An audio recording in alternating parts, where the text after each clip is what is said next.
Praise lord, హల్లెలూయా. దేవునికి స్తోత్రం. ప్రభు పరిశుద్ధ గణనామానికి మహిమ కలుగును గాక.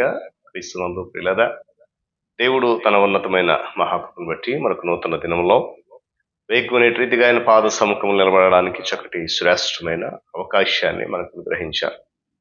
అందుని బట్టి ప్రభు ఉన్నతమైన గణనామమునకు సమస్తమైనటువంటి ఘనత మహిమ ప్రభావములు కలుగును గాక. క్రీస్తునందు ప్రియులైన దైవజనులు, స్నేహితులు, విశ్వాసులు, సహోదరి సహోదరులు, ఈ కార్యక్రమాన్ని వీక్షిస్తున్న ఆత్మీయులందరికీ యేసుక్రీస్తు వారి ఉన్నతమైన నామంలో ఉదయకాలపు శుభములు మరియు వందనాలు తెలియజేస్తాను. మీరు అంత బాగున్నారు కదండి, చాలా సంతోషం. రండి, ఈ దినం కూడా మేము ప్రేమతో ఆహ్వానిస్తున్నాను. అనుదిన అభివృద్ధి ఉదయకాలపు ధ్యానమైనటువంటి ఆధ్యాత్మిక కార్యక్రమంలో నాతో పాటు పాలుభక్షులు కండి.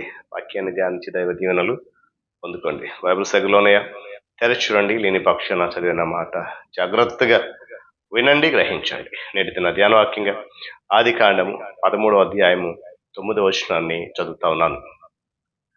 నీవు ఎడమ తట్టుకు వెళ్ళిన ఎడల నేను కుడి తట్టుకును, నీవు కుడి తట్టునకు వెళ్ళిన ఎడల నేను ఎడమ తట్టునకును వెళ్ళుదున. నేను దేవుడు తన పరిశుద్ధ వాక్యాన్ని మనకు దీవించును కదా. ప్రార్థన. మహోన్నతుడ, సర్వాధికారి, సర్వశక్తి మొదట స్తోత్రాలు. తిరిగి నూతన ఉదయకాల సమయంలో వేకున్న రీతిగా నీ పాద సముఖమునకు నన్ను మమ్మల్ని చేర్చారు. మీకు వందనాలు.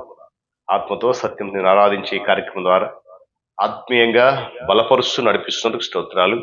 రీతిని ప్రతి కృపా ధన్యత ఇస్తున్నందుకు, ఈ మాటల చేత మమ్మల్ని ఫలభరితంగా మారుస్తున్నందుకు స్తోత్రాలు. యేసునామమున అడుగుతున్నాను తండ్రి, ఆమేన్. చాలా సంతోషం ప్రియులారా.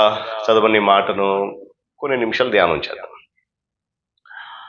ఈ మాట మనందరికీ చాలా బాగా తెలిసిన మాట, పరిచయమైన మాట.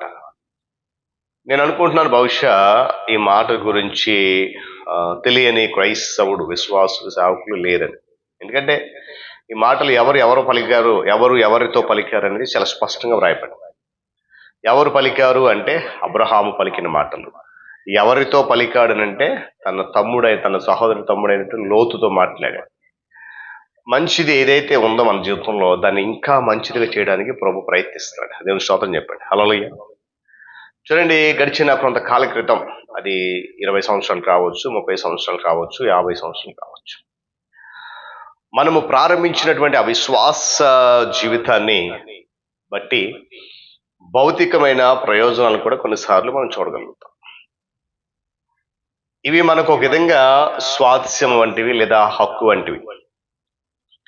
అయితే మనలో ఉన్నటువంటి విశ్వాసాన్ని బట్టి మనము మన స్వాస్థ్యాన్ని లేదా మన హక్కును వదులుకోవడానికి కూడా సిద్ధపడేటువంటి విధిగా ప్రభు మనల్ని పురికొల్పుతాడు. అబ్రహాము చేసిన పని అదే. అయ్యా, నీకు ఏ వైపు కావాలో చూసుకో. నువ్వు అటు వెళ్తావా, నేను ఇటు వెళ్తాను. లేదు, నువ్వు ఇటు వెళ్తావా, నేను అటు వెళ్తాను. ఇలా సిద్ధపాటు కలిగేటువంటి అనుభవాన్ని దేవుడు మనకి ఇస్తాడు. ఎందుకు తెలుసా? దేవుడే నీ స్వాస్థ్యాన్ని నిర్ణయిస్తాడు అనేటువంటి నమ్మకంతో కార్యభారాన్ని ఆయన చేతులకి మనం అప్పగించేటువంటి విధానంలో ముందుకు వెళ్ళాలి. కొన్నిసార్లు దేవుడు భౌతిక ప్రయోజనాల ద్వారా మనల్ని పరీక్షించవచ్చు. అయితే మనలో సరైనటువంటి విశ్వాసము లేకపోతే మనలో స్వార్థం అనేది చోటు చేసుకోవడానికి అవకాశం ఉంది. దేవుడు భౌతిక ప్రయోజనాల ద్వారా పరీక్షిస్తున్నప్పుడు వాటి గురించి ఆలోచించగల పరిజ్ఞానాన్ని మనం పెంపొందించుకోవాలి. ఒకవేళ అలా లేనట్లయితే, మనలో ఉన్న విశ్వాసం సరైనది కాకపోతే స్వార్థం అనేది పెరిగే ఆస్కారం కూడా ఉంటుంది. మనలో సరైనటువంటి విశ్వాసం ఉంటే మనము మన హక్కును కోల్పోవడానికైనా వెనుకడుగు వేయము. ఇదే అబ్రహాము చేసినటువంటి పని. మనము దేవుని స్వరానికి చూపిస్తున్న విధేయత, దేవుని స్వరానికి లోబడుతున్న విధానం, దేవుని మాటను అనుసరిస్తున్న విధానాన్ని బట్టి ఆయన మనలను ప్రకృతి సంబంధమైన వ్యక్తిగా కాకుండా ఆత్మ సంబంధమైన వ్యక్తిగా ఉంచుతాడు. దేవుని స్తోత్రం కలుగును కానీ. చెప్పండి గట్టి హల్లెలూయా. నేను మరలా జ్ఞాపకం చేస్తున్నాను. ఎప్పుడైతే మనము ఆయన యందు విశ్వాసం ఉంచినట్లయితే, మన వాక్కును, మన స్వాస్థ్యాన్ని వదులుకోవడానికి ఇష్టపడుతున్నప్పుడు, దేవుని స్వరము మనతో వినబడినప్పుడు, మనం పిలిచినప్పుడు మనము చూపిస్తున్న ఆ విధేయత మనల్ని ఏం చేస్తుందంట?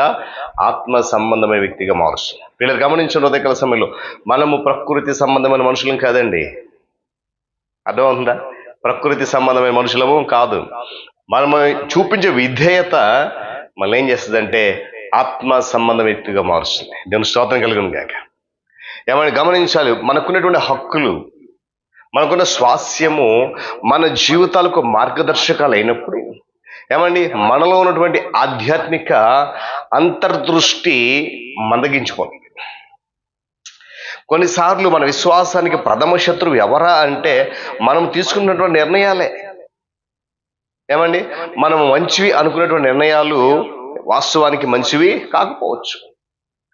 మనము అనుకున్న చెడ్డవి అనుకున్న విషయాలు అవి చెడ్డవి కాకపోవచ్చు. మంచివి చెడ్డే అవ్వచ్చు, మనం చెడు అనుకున్నది మంచి కూడా అవ్వచ్చు. వీళ్ళు గమనించాలి, మనము పైన చదివినట్టు వచనంలో ఉన్న ఒక విషయాన్ని అర్థం చేసుకోగలుగుతాం.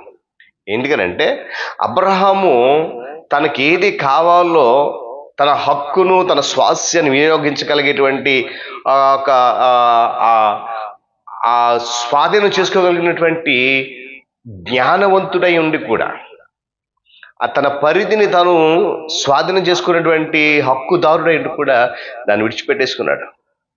ఏమండి ఇది అబ్రహాము హక్కు, కానీ కావలసిన దాన్ని కోరుకోకుండా అబ్రహాము యొక్క పరిచయస్సులో అతనిని తెలివి తక్కువవాడిగా లెక్కట్టు ఉండొచ్చు. ఎందుకంటే అబ్రహాము చూపించిన విధేయత లోక సంబంధం వ్యక్తి దృష్టిలో ఏమండి ఆ తెలివి లేని వాడిగా ఉన్నాడు, కానీ విధేయత చూపిస్తున్నటువంటి దేవుని దృష్టిలో మాత్రం ఉన్నత స్థానంలో ఉన్నాడు. అబ్రహాం చేసిన పని అదే. దేవుని విధేయత చూపించాడు, దేవుని మాటకు లోబడ్డాడు. ఏమండి తన స్వాస్యాన్ని తన హక్కును విడిచిపెట్టేసుకున్నాడు, వెనకడుగు వేశాడు, ముందు లోతుకు అవకాశం ఇచ్చాడు. ఇక్కడ మనలో అనేకులు ఆధ్యాత్మికంగా పరిణితి చెందకపోవడం గల కారణం ఏంటంటే మనము మన హక్కులను వదులుకొని మనకి ఏది కావాలో నిర్ణయించే అవకాశం దేవునికి ఇవ్వట్లేదు. మనకేది కావాలి, మనకేది అవసరమో సమస్య ఆయన తిరిగిన వాడే, కాదని చెప్పట్లేదు. ఏమండి చెప్పడు కూడా. కానీ మనం ఏం చేస్తున్నామనంటే ఆ అవకాశం దేవునికి ఇవ్వకుండా మన యొక్క హక్కుల్ని మనమే స్వాధీనం చేసుకోవడం, మన హక్కుల్ని మనమే ఉపయోగించే ప్రయత్నం చేస్తున్నాం. కనుక ఆధ్యాత్మిక పరిణితి అనేది మనలో రావట్లే. మన పిల్లల దేవుని దిశానిర్దేశం మీద ఆయన విలువల మీద ఆధారపడి ఉండడం నేర్చుకోవాలి. ఆయన మాటకు విధేయత చూపించడం నేర్చుకోవాలి. ఆయన మార్గంలో నడవడం మనం నేర్చుకోవాలి. అప్పుడు దేవుడు పిల్లరా అబ్రహాముతో ఒక మాట చెప్పాడు, నా సన్నిధిలో నిలుచుచు లేక నడుచుచు నిందారహుడితో ఉండమని చెప్పి ఏమండి చెప్పిన మాట ఈరోజు మనతో కూడా ఆయన చెప్పాడు. నేను స్తోత్రం కలుగును. కాబట్టి దిగాల్సిన పిల్లరా అబ్రహాం అన్నాడు తనకు సర్వము ఉంది, సర్వ హక్కు ఉంది, అధికారం ఉంది. లోతు కంటే పెద్దవాడు వయస్సులో, జ్ఞానములో, దేవుని విధేయత చూపించే విషయంలో. తను ఎన్నుకోవచ్చు, తమ్ముడు ఇది నాకు కావాలి, అది నువ్వు చూసుకో, లేదు అది నాకు కావాలి, ఇది నువ్వు తీసుకోనవచ్చు.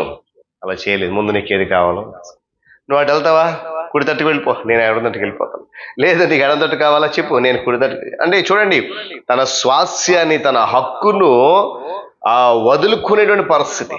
విశ్వనాథ పిల్లలు గమనించండి, యేసుక్రీస్తు ప్రభువారు కూడా తన స్వాస్యాన్ని తన హక్కును విడిచిపెట్టి మనందరి కొరకు భూమి మీదకి వచ్చాడు.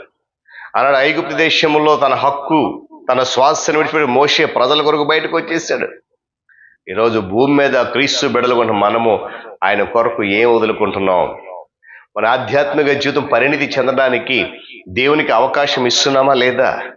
మన హక్కులు మన స్వాస్యాలను విడిచిపెట్టడానికి వెనకడుగు వేస్తున్నామా లేదా? ఎంత వెనకడుగు వేస్తే అంత ఎక్కువ నేను దేవుడు ముందుకు తీసుకెళ్ళాడు. మంచిది, ఇంకా మంచిది నీలో రావాలని కోరుకుంటాడు. కనుక ఉదయకాల సమయంలో అబ్రహాము వంటి విధేయత, అబ్రహాము వంటి పరిణితి, అబ్రహాము వంటి లోబడే విధానము, అబ్రహాము వంటి విశ్వాసం కలిగి ఉన్నప్పుడు దేవుడు తప్పకుండా అబ్రహామును హెచ్చించిన రీతిగా నన్ను కూడా హెచ్చిస్తాడు. దేవుడి మాటలు మనకు దీవించునుగా. ప్రార్థన చేసుకుందాం. మహోన్నతుడా, ప్రేమ స్వరూపి మీకు వందనాలు. తిరిగి నూతన ఉదయకాల సమయంలో అద్భుతమైన మాటలు అబ్రహాము జీవితంలో మాకు విప్పించే చేశాం. నిజమే, ఆయన తనకు సమస్య హక్కు ఉండి కూడా తాను ముందు నిర్ణయం తీసుకోవాల్సి ఉండి కూడా, కానీ ఆయన మీకు చూపించిన విధేయత ద్వారా తన హక్కును తన స్వాస్యాన్ని పొందుకొని వెనకడుగు వేసి లోతుకు అవకాశం ఇచ్చాడు. ఆయనలో ఉన్నటువంటి విశ్వాసం, ఆ పరిణితి, నాయన ఆ విధేయతను చూసి మిమ్మల్ని నాయన మీరు అబ్రహామును ఏ విధంగా హెచ్చించారో అటు రీతిగానే యేసు ప్రభు నాయన నీ ప్రియకుమారుడు మా రక్షకుడిగా ఈ లోకానికి వచ్చినప్పుడు ఆయన మాటలకు లోబడి విధేయత చూపిస్తే మమ్మల్ని కూడా అంతగా దీవిస్తారని ఈరోజు మీరు చెప్పారు. నాయన వాక్యాన్ని బట్టి నీకు స్తుతులు చెల్లిస్తూ ఎటువంటి వాక్యం అందరి జీవితంలో ఫలభరితంగా మార్చండి. ఈ కార్యక్రమం మరింత దీవెనగా మార్చండి. మీరే మహిమ ఘనత ప్రభావాలు పొందండి. యేసయ్య నామమున అడుగుతున్నాం తండ్రి, ఆమేన్. త్రియేక దేవుని దీవెన, ఆయన సన్నిధి కాపుదల సదాకాలము మనందరికీ తోడండి నడిపించును గాక. ఆమేన్.